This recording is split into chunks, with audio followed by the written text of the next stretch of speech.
Chapter 9 Lifeforms. So now Steve took a moment, 96% of a moment, to reflect on something that had been bothering him. Though Miss Doom had 4 heads, she still showed up on the ship's computer as one lifeform. The other was the captain. And then he was 1, and so the Jelloid character called Gobble should be the 4th one, right?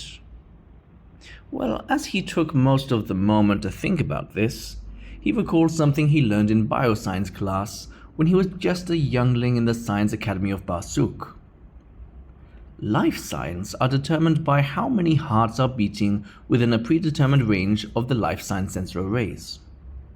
Some races, however, possess more than one heart, and so disrupt the accuracy of the scan. The Slather race, for example, misleads sensors as they possess 8 hearts and would thus show up as 8 life signs. Steve thought back to his encounter with the Jelloid. He didn't remember him having a heart. In fact, he didn't remember him having any organs or normal lifeform functions at all, unless his heart was made of jelly and was invisible to the naked eye. Steve tried to think of some piece of useful knowledge he had acquired, but he could not ascertain with any certainty whether Gobble would show up as a life sign or not. Steve hated uncertainty, and he hated not knowing if he had another possible foe to deal with on board this ship. But it's not like he could pay the author 50 credits or bribe the answer out of me, is it? Of course not. That would be ridiculous. 1 moment, please. Oh, yes. Oh, thank you. Yes, sure. Okay, so the answer is yes. Yes, there was another foe on board. But I won't give you the name without further payment. You'll just have to wait and see. Steve had come to the last few rooms within the captain's quarters, and there sat the Jardo captain. He was in his favorite captain's spinny chair, and he had his back turned to Steve as he was gazing out through his carbon window on looking the galaxy's many beautiful tundras. If Steve was stealthy enough, he might just be able to creep up to him and take him out before he knew what was happening. One step into the room, and already the floor started to creak. But the captain had not yet noticed his presence. Another step. And another. And again nothing. This dude had to be fast asleep. So Steve continued another 8 paces until he reached the space just behind the captain's chair. Steve pulled himself to his full height, breathed in at a right angle, and then with all the force of a multi-bulk wagger, he thrust down his open palm in a Jarati chop. He aimed it at the lower part between his neck and ear. The captain slumped to the floor. Whew, Steve is a legend. He had taken out the dreaded captain in just 1 blow.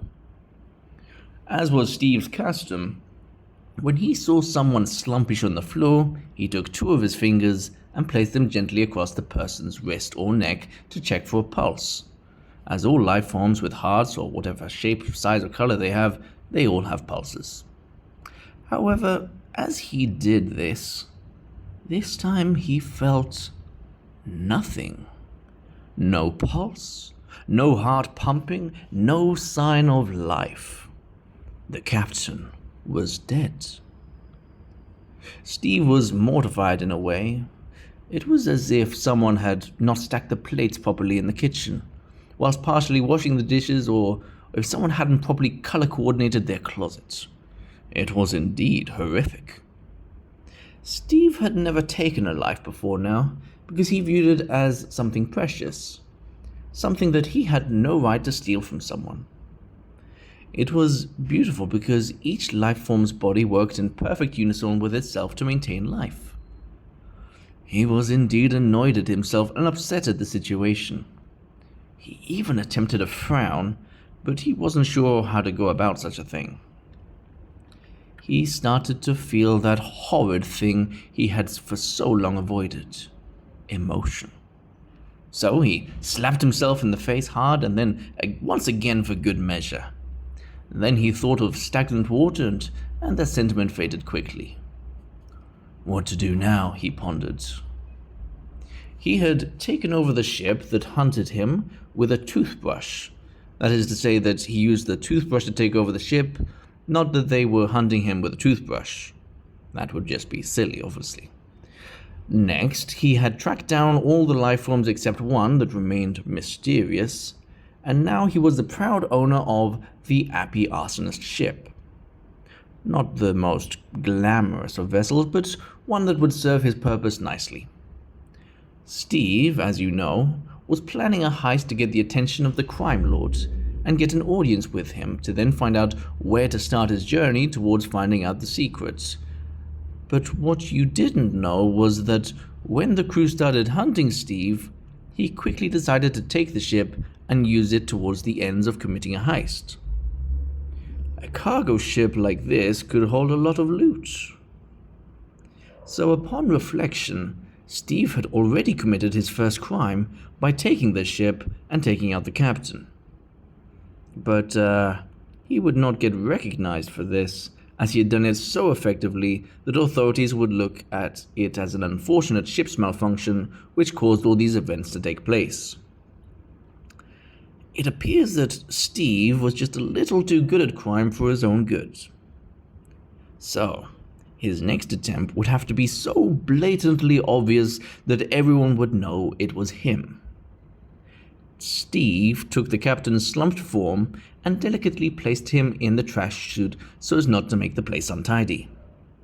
Then he headed up to the bridge, which is not an actual bridge, but rather what they call the control center portion of the ship, where you could fly it and make rash and smart choices in strategy.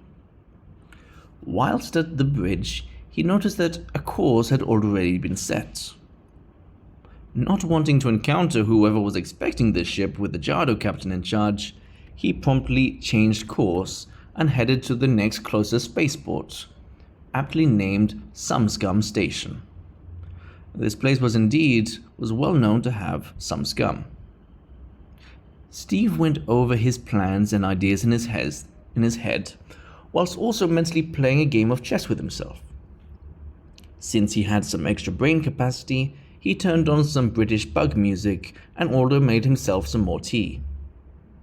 3 sips later, though, the tea spilled all over the floor.